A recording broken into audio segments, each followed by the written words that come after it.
انقلاب خون دیے بغیر نہیں آتا، کبھی نہیں آیا۔ اگر آ سکتا تو حضور کے دست مبارک سے آتا۔ اگر وہاں بھی سینکڑوں صحابہ کی جانیں گئی ہیں، اور ایک ایک صحابی کی جان ہم جیسے لاکھوں مسلمانوں کی جان سے زیادہ قیمتی ہے،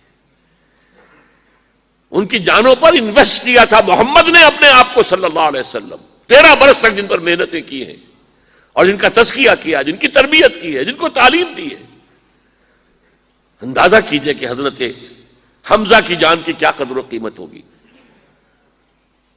شہید ہوئے کہ نہیں؟ جانے دیے بغیر نہیں ہوگا۔ ہاں اگر اللہ کو منظور ہو اور یہاں پر کچھ لوگ جو ہیں بات سن لیں، بہرے کانوں میں اللہ کسی طریقے سے یہ بات اندر داخل کر دے اور دل تک اتار دے، تو یہ ایک پرامن راستہ بھی موجود ہے۔ آپ دستور میں یہ تبدیلیاں کیجئے اور گاڑی کو چلا دیجئے، نئی قانون سازی کے ساتھ اسلامی قوانین کی تنفیذ اور اسلام کا نظام جو ہے عدل اجتماعی کا وہ شروع ہو جائے گا۔ ورنہ پھر ایک یہی عوامی تحریک ایک احتجاجی اور مزاحمتی تحریک کی شکل میں کسی توڑ پھوڑ کے بغیر، کسی اور کی جان لیے بغیر، اپنی جانیں دے کر، جس کا کہ نقشہ ایران میں آ چکا ہے سامنے، اور اس کے ذریعے سے انقلاب برپا کر دیا جائے۔ یہ ہے وہ راستہ جو میں پیش کر رہا ہوں اور بہت دنوں سے پیش کر رہا ہوں۔ 20 سال پہلے میں نے تقریریں کی تھی مسجد دارالسلام میں، جو پھر منہج انقلاب نبوی نامی کتاب کے نام سے شائع ہوئی۔ دیکھیے میں چند باتیں اپنے بارے میں ذرا بارے گراں نہ گزرے تو عرض کر دوں۔ تحدیثاً للنعمہ، کوئی اپنی بڑائی نہیں، بلکہ ایک بڑا عجیب سا مصرع ذہن میں آیا تھا، وہ میں نے لکھ لیا تھا کہ میرا مزاج لڑکپن سے عاشقانہ تھا، میرے اندر ایک تحریکیت جو ہے بچپن سے ہے۔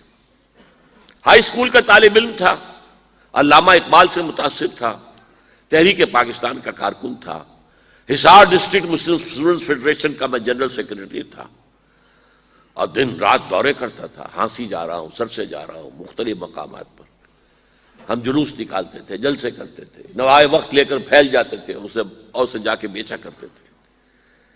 اس کے بعد 10 سال میں نے اپنی زندگی کے جو ہیں جماعت اسلامی کے نظر کیے ہیں، اور اس سے بہت کچھ پایا بھی ہے، اپنی توانائیاں دی بھی ہیں، پایا بھی ہے۔ لیکن پھر یہ دیکھ کر کہ وہ انتخابی سیاست کی دلدل میں پھنس گئی ہے، اپنا اختلاف رائے پوری طرح پیش کر کے، اور جب معلوم ہوا مولانا مودودی مرحوم کا فیصلہ کہ ہم نے تو اسی راستے پر چلنا ہے، تو ہم نے کہا قالوا سلاما، پھر ہم علیحدہ ہو گئے۔ علیحدہ ہونے والے بڑے بڑے لوگ تھے، مولانا امین اصغر اصلاحی، عبدالغفار حسن، عبدالرحیم اشرف، شیخ سلطان احمد، بڑے بڑے لوگ تھے۔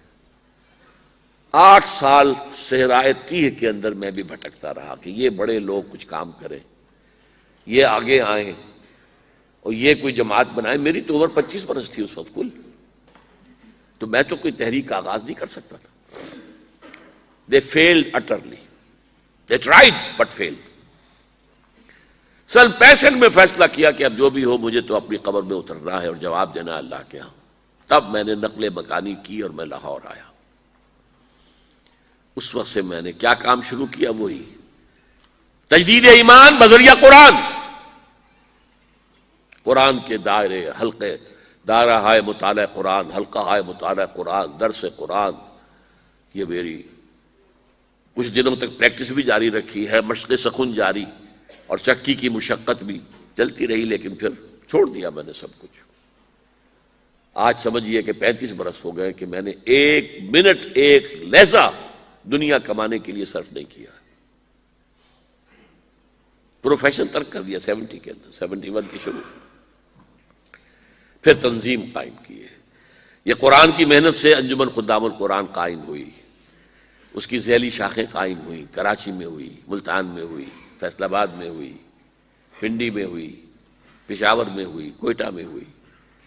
ان کے تحت قرآن اکیڈمیاں بنی، ہر جگہ نہیں، کچھ جگہوں پر، ہمارے ہاں بنی، کراچی میں بنی، بڑی بنی قرآنی درسگاہیں، قرآنی 1 سالہ کورس، رمضان مبارک میں 6 گھنٹے کی تراویح کی نماز، دورہ ترجمہ قرآن کے ساتھ پہلے قرآن کا ترجمہ سنو 4 رکوعوں کا، پھر کھڑے ہو کر قاری صاحب سے سنو، پھر بیٹھ جاؤ، پھر 40 منٹ 50 منٹ، پھر اگلے 4 رکوع جو ہے ان کا مطالعہ کرو، پھر کھڑے ہو جاؤ۔ 6 گھنٹے لگے۔ بہرحال اس محنت کا نتیجہ جو ہے وہ میں نے بتایا آپ کو کہ 2 کام، ایک تجدید ایمان بذریعہ قرآن اور اصلاح اعمال۔ قرآن جب دل میں اترا ہے تو حرام چیزوں کو چھوڑا ہے، شرعی پردے نافذ کیے، گھروں کے اندر کیے۔ حرام چیزوں سے کتنے ہی ساتھی ہمارے بینک کی ملازمتیں چھوڑ کر اور آدھی تنخواہ پر جا کر کسی ملازمت پر گزارا شروع کیا ہے۔ کتنے ہی تھے جو کہ رشوت لیتے تھے اور ان کے گل چھرے تھے، اور اس کے بعد ان کے سوکھی روٹی ہو گئی، گوشت ان کے گھر میں آنا بند ہو گیا۔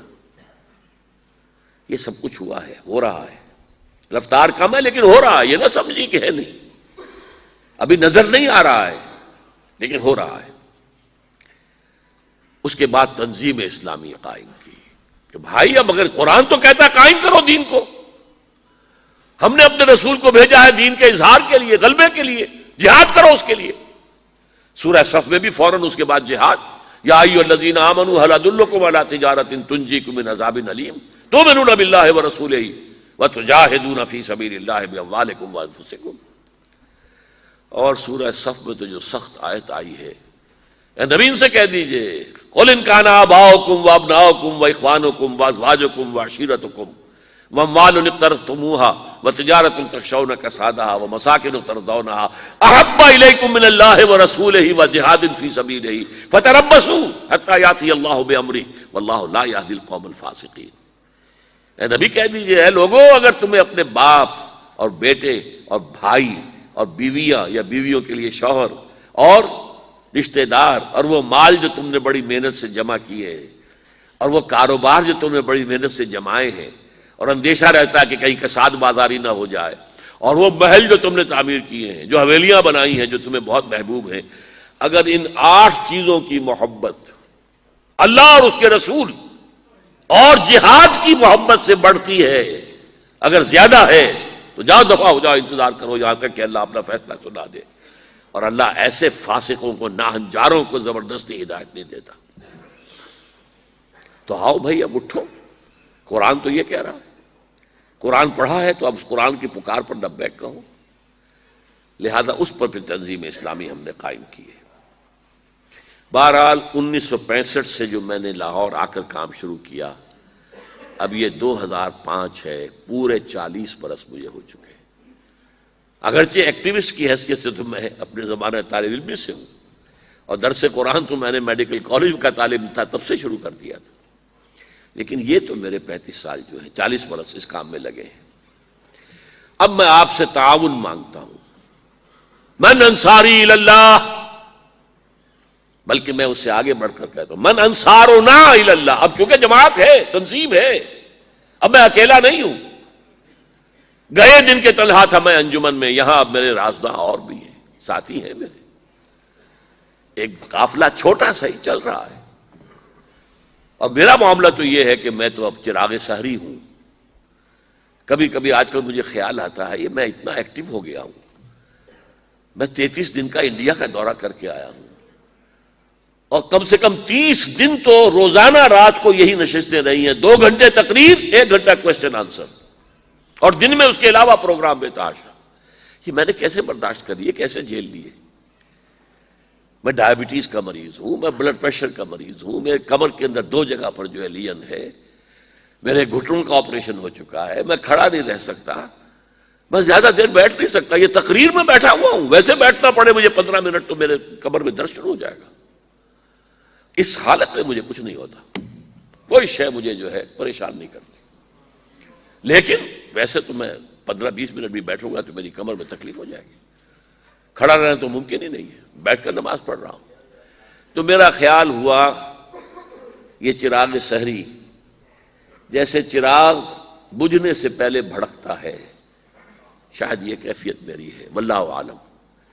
بہرحال میں آخرت کے لیے بہت آگے گئے، باقی جو ہے تیار بیٹھے ہیں، میں اس کے لیے 10 سال سے منتظر ہوں، اور اپنے لیے اس وقت سے میں کہہ رہا ہوں کہ بھائی میں نے جو کام کرنا تھا میں نے کر دیا. اب اللہ اگر کوئی اور کام لے رہا ہے تو یہ تو نافلۃ منہ، ان کی طرف سے ایک نفل ہے جو ہے، ورنہ میں اپنا کام کر چکا تھا. اب مجھے اولین تعاون جو آپ سے درکار ہے آج،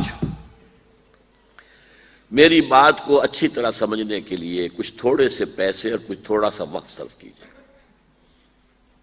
چند کتابوں کا مطالعہ کیجیے پوری طرح گہرائی کے ساتھ، اور نوٹ اس کے اوپر کیجیے. مجھ سے اختلاف ہو تو بیان کیجیے آ کر. منہج انقلاب نبوی، حضور نے انقلاب کیسے برپا کیا؟ اس لیے کہ یہ ہے وہ چیز. خليل بالقرآن هو إمامنا على هداية الله آمتنا.